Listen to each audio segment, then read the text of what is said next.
Sub inspector recruitment में exam में जो घोटाला हुआ था, धांधली हुई थी, जो कहा जा रहा है कि धांधली हुई थी, उसकी जांच जो है वो की जा रही थी और इसकी रिपोर्ट देने के लिए कहा गया था कि 14 दिनों में रिपोर्ट दे दी जाएगी। लेकिन अब तक रिपोर्ट सामने आई नहीं है और इसके डिले का कारण हम नहीं जानते। लेकिन बच्चे जो थे वो आपने देखा होगा कि प्रदर्शन कर रहे थे और वो कह रहे थे कि हमें चाहिए कि सीबीआई जांच करे, हमें भरोसा नहीं है, जो जांच करने के लिए टीम को लगाया गया है, जो जांच कर रही है टीम, उस पर भरोसा नहीं है, तो इसलिए सीबीआई जांच करे ताकि सही तरीके से इन्वेस्टिगेट हो सके और जो ब्लैक शिप्स हैं वो सामने आ सकें। इसमें यह भी बातें सामने आ रही थी, इस सब इंस्पेक्टर जो स्कैम है इसमें यह भी बातें सामने आ रही थी कि बच्चों ने टॉप पे आने के लिए, अच्छे मार्क्स लाने के लिए अपनी जमीनें बेची थी, गिरवी रखी थी, 10-10 लाख, 15-15 लाख, 20-20 लाख जो थे वो दिए थे। अब शुरुआत में बातें आई कि 40 करोड़ का ये स्कैम है, उसके बाद पता चला कि ये जो है ये स्कैम जो है लगभग 100 करोड़ से ज्यादा का स्कैम है।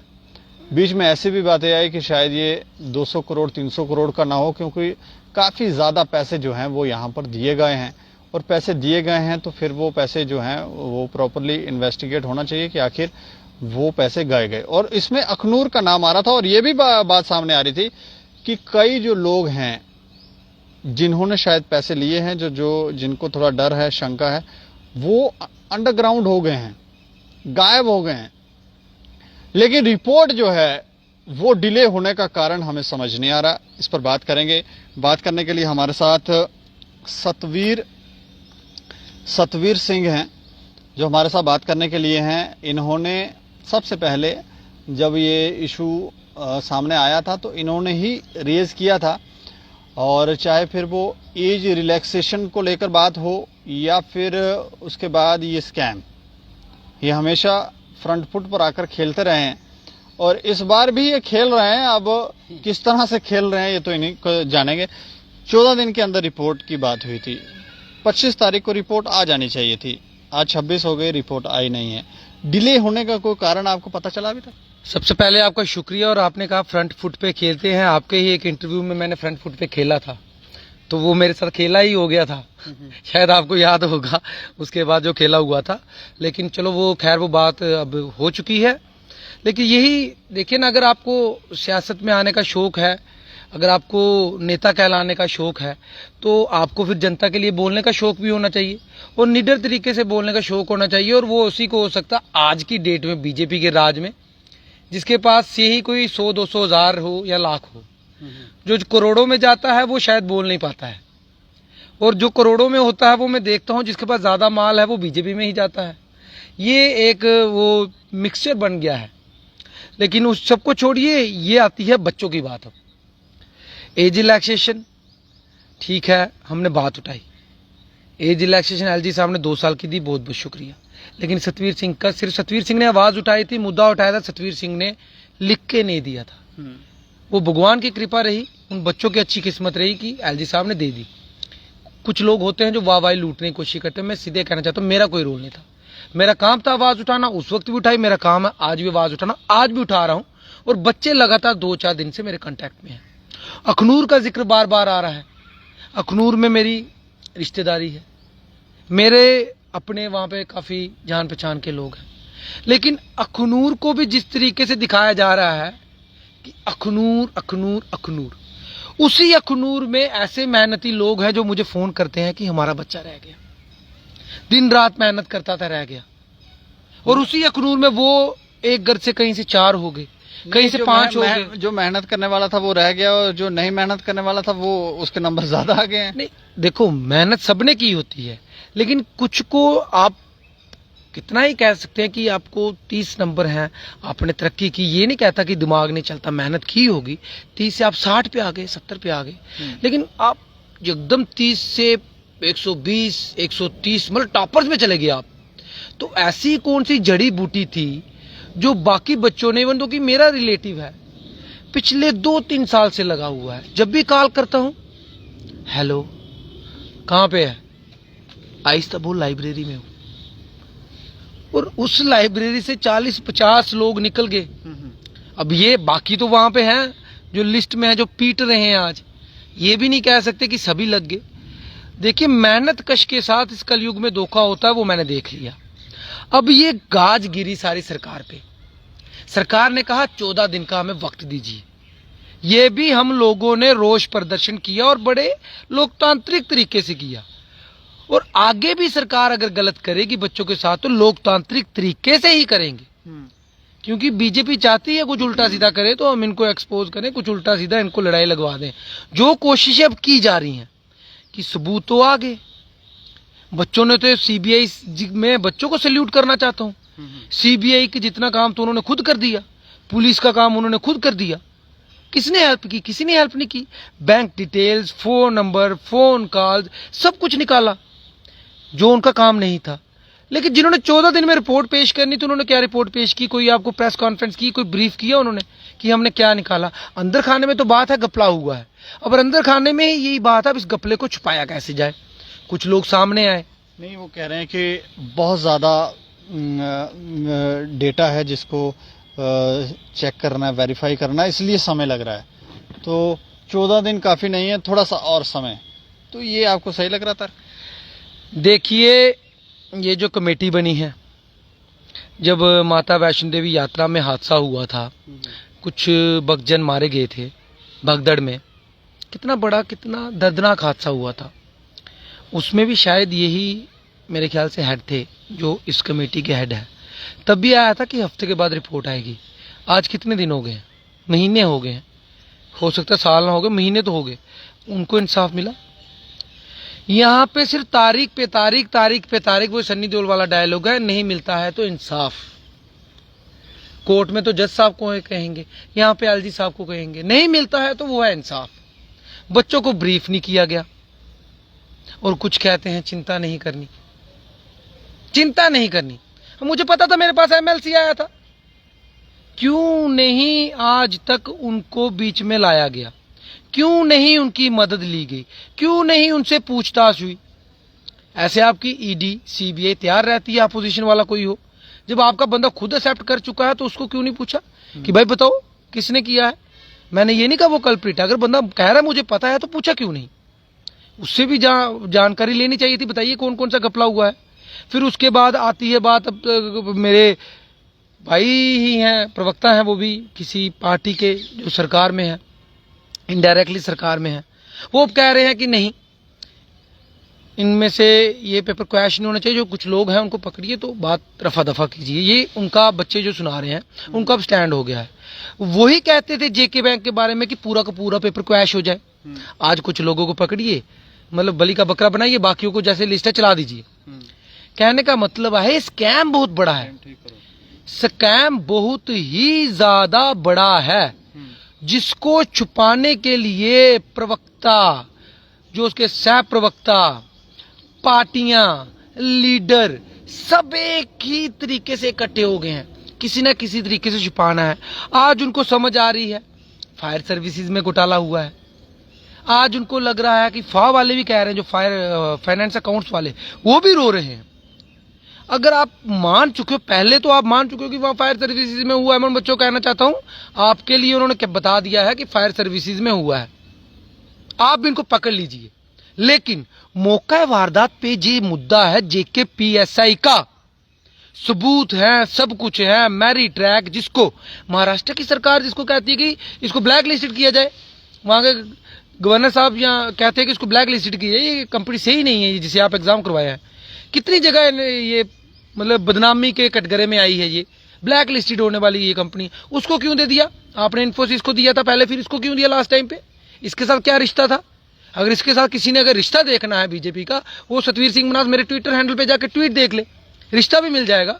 मैंने लिंक भी शेयर किया हुआ है। हाँ, इनके पास सरकार है, ये कुछ भी उड़ा सकते हैं, अगर ये उड़ा गए हो तो बात अलग है, लेकिन रिश्ता क्या कहलाता है वो मेरे ट्विटर में पड़ा हुआ है। मैं सिर्फ इतना कहना चाहता हूं, जल्द से जल्द कमेटी इनको ब्रीफ करे, बताए, और कमेटी को पता घपला हुआ है, और सीधे जाके एलजी साहब से सिफारिश कर दे कि ये बहुत ही बड़ा स्कैम है, हमारे से नहीं हो सकता, हो ही नहीं सकता। जिनसे अब 14 दिन में रिपोर्ट नहीं बनी है उनसे क्या ये पकड़ा जाएगा? स्कैम कोई नहीं पकड़ा जाएगा। सिफारिश कीजिए एलजी साहब के और उनको बोले सीबीआई और independent inquiry without political pressure जब होगी, बहुत बहुत बड़ी काली जो बेड़े कह रहे हैं जिनको ब्लैक शिप्स, वो पकड़ के जब सलाखों के पीछे होगी। ये 4, 5, 10 लोगों का केस नहीं है, सिर्फ एक मेन को पकड़िए। फिर जिस तरीके से इंटेरोगेशन होती है उसकी इंटेरोगेशन उस तरीके से हो इंडिपेंडेंटली, वो दूसरे का नाम लेगा, फिर एक पेड़ की शाखाएं खुद ब खुद जुड़ना शुरू हो जाएंगी। ये पौधा नहीं निकलेगा, ये स्कैम का एक बरगद का पेड़ निकलेगा। अगर दम है तो उस बरगद के पेड़ को उठा के सलाखों के पीछे करो तो होगा इंसाफ। तो मैं कहता हूं अभिनव शर्मा जी, नाम लेके कहता हूं, तो इंसाफ होगा। करवा सकते हो, बोल सकते हो सीबीआई के लिए। आज आपको फायर सर्विसेज वाले याद आ रहे हैं, उस वक्त आपको क्यों नहीं आया? आप ही सत्ता में थे, कितनी बार एग्जाम लिए, फिर भी घपला हुआ। ये बताते हो कि आपकी सरकार कितनी कमजोर है या कितनी करप्ट है। यहां तो सरकार कमजोर है या सरकार करप्ट है, यह उन्होंने खुद बताया, मैंने नहीं बोला, वही बोले हैं कि उस वक्त हुआ है। बैंक के मामले में क्वैश करो, यहाँ पे क्वैश नहीं करो। यहाँ पे कुछ लोगों को पकड़ी साइड पे कीजिए, बाकी को डालिए बीच में, तो मेहनत ही कहाँ जाएगा। और अब तो बच्चों को भी डिवाइड करने की कोशिश हो रही है। मैं बच्चों को कहता हूँ डिवाइड मत हुई, आपने मेहनत की है, आप ईमानदार हो, ये गीता में लिखा गया है। ईमानदार को इंसाफ मिलता है, आज नहीं मिलेगा कल मिलेगा, जरूर मिलेगा, लेकिन ये अब आपको आपस में लड़वाएंगे। कुछ लोगों को पकड़ेंगे जिन्होंने मेहनत ही है, आपने मेहनत की है, आप इनके पीछे क्यों बर्बाद हो रहे हो? अब इनका वो जो कानून के जो दिमाग होता है एक वकील का, वो चल रहा है कि कुछ ना कुछ करके इसको रफा दफा किया जाए। लेकिन एलजी साहब, आप यूपी के बहुत बड़े कद्दावर नेता हो, और यूपी को मैं हिंदुस्तान में दूसरा हिंदुस्तान समझता हूं, क्योंकि वहां से ही हिंदुस्तान की सियासत चलती है। दिल्ली का रास्ता यूपी से निकलता है, आप उस यूपी से हो। इतने पावरफुल हिंदुस्तान के अंदर जो हिंदुस्तान बसता है वहां के नेता हो। ये नेता क्या है? कुछ भी नहीं है आपके सामने, आप इतने कद्दावर नेता हो। एलजी साहब, अगर आप सीबीआई इंक्वायरी और इंडिपेंडेंट इंक्वायरी कर दें विदाउट पॉलिटिकल प्रेशर, ये 5-10 की बात करते हैं, मैं कहता हूं हजारों लोग सलाखों के पीछे होंगे और उनको बैन भी कर दिया जाएगा, कभी वो फार्म ना भर सके। नहीं, आप कह रहे हैं बरगद का पेड़, तो उससे कई सारे लोग जो हैं वो फल फूल भी रहे होंगे, कोई बड़े बड़े लोग भी होंगे जो फल फूल रहे हैं। मेरी बात सुनिए, गांधी के साथ इनकी खिलाफत है, मुझे पता है, लेकिन वो गांधी के साथ है। 2 मिनट के लिए आपको बताता हूं, ये मेरे पास छोटा ही गांधी होगा, लेकिन इस गांधी से बीजेपी को कोई तकलीफ नहीं है जो नोट की शक्ल में है। इससे किसी को तकलीफ नहीं होती है, मुझे भी नहीं है। इस गांधी को मैं बोल सकता हूं कि नहीं जी ये मुझे नहीं चाहिए। अब उस गांधी को तो ये एक्सपोज करते हैं, लेकिन इस गांधी के पीछे छुपा रहे हैं। अब ये बताइए किस गांधी के साथ हैं? इस गांधी के साथ हैं या उस गांधी के साथ हैं? उस गांधी के साथ हैं तो इंसाफ होना चाहिए, और ये इंसाफ बच्चे जो आज तक सोच रहे हैं वो एलजी साहब ही कर सकते हैं। और एलजी साहब से हाथ जोड़ के पूरे जम्मू कश्मीर के युवाओं की तरफ से मैं ये कहना चाहता हूं, एलजी साहब, बच्चे फोन करके हर बात में लास्ट में मुझे पता क्या बोलते हैं कि मना साहब, हमें अब सिर्फ एलजी साहब पे यकीन है, हमें सिर्फ अब आप पर ही यकीन है, आप ही कुछ कर सकते हैं। माँ बाबे वाली का मंदिर सामने है, हम भी यहाँ बैठे हैं, हम भी माता रानी से यही कहेंगे कि एलजी साहब एक ऐसा इनिशिएटिव ले विदाउट पॉलिटिकल प्रेशर कि काली भेड़े ये जो बहुत विशाल वृक्ष बन गई हैं, ये सब पीछे हों, और फिर आप इसको कैंसिल ना करें, फिर आप सही लोगों को सामने लाएं, तो मजा है। कौन कहता पकड़े नहीं जाएंगे? पकड़े जाएंगे, लेकिन क्षमता चाहिए पकड़ने की। अगर पता चला भी कि कितने दिनों के बाद अब रिपोर्ट आएगी? देखिए, रिपोर्ट का कोई पता नहीं, कोई इन्होंने ब्रीफ नहीं किया। बाकी ये जो मैंने बातें कही हैं ये अखबारों पे छपी हैं। 40 करोड़ 100 करोड़ घपला हुआ है, किस किस का मुंह बंद करवाओगे? किस किस का मुंह बंद करवाओगे जब सब सामने आ चुका है? अब मेरा बीजेपी वालों से सवाल है, आप किस गांधी को मानते हो? इसको मानते हो या उसको मानते हो जिसकी तस्वीर को आप सलाम करते हो, माथा टेकते हो? अगर उस गांधी को मानते हो तो इंसाफ होना चाहिए। और मुझे एलजी साहब पे, बच्चों को यकीन है कि एलजी साहब सीबीआई इंक्वायरी की पेशकश कर देंगे। और एक चीज बता देना चाहता हूं, आज कहते हैं ना कड़वी दवाई, आज आपको कड़वी लगेगी, लेकिन आने वाले वक्त में वो आपको बड़ा फायदा देगी। अगर एलजी साहब निष्पक्षता से जांच करवाते हैं एक एक को सलाखों के पीछे करते हैं, तो मैं कहने में जो कोई संदेह नहीं है इस ये बात कहने में, इसका फायदा जिनको मिलना चाहिए उनको जरूर मिलेगा। इस चीज का फायदा नहीं तो युवा इनके खिलाफ है। निष्पक्षता से आप कह रहे हैं तो ये नहीं कर रहे हैं सही जांच? जो 14 दिन में रिपोर्ट नहीं ब्रीफ कर सके वो जांच क्या करेंगे? जो माता वैष्णो देवी में हुआ उसकी आज तक जांच नहीं क्लियर हो पाई, उनको इंसाफ नहीं मिल पाया, इनको क्या मिलेगा? तारीख पे तारीख। लेकिन एलजी साहब, आपके होते हुए तारीख कोर्ट में तो चलो चलता है तारीख पे तारीख, लेकिन आपके होते हुए बच्चों को तारीख पे तारीख पड़े 2-2 साल 4-4 साल मेहनतें कर रहे हैं। अब कहने का मतलब कि एक भाई चोर है तो सारे चोर नहीं हो जाते। ये कहते हैं ना कि एक भाई के नंबर है दूसरे के भी आ जाएंगे, नहीं होता, पांचों उंगली बराबर नहीं होती। ये जस्टिफाई हर तरीके से करने की कोशिश कर रहे हैं, इनके प्रवक्ता कर रहे हैं। लेकिन उनको मैं कह देना चाहता हूं, सियासत अपनी जगह रही, मैं भी सियासत करता हूं, सियासी तरीके से बोलता हूं, लेकिन कभी भी मैंने ऐसी सियासत नहीं की किसी माँ की बद्दुआ मुझे लग जाए, किसी गरीब की बद्दुआ मुझे लग जाए।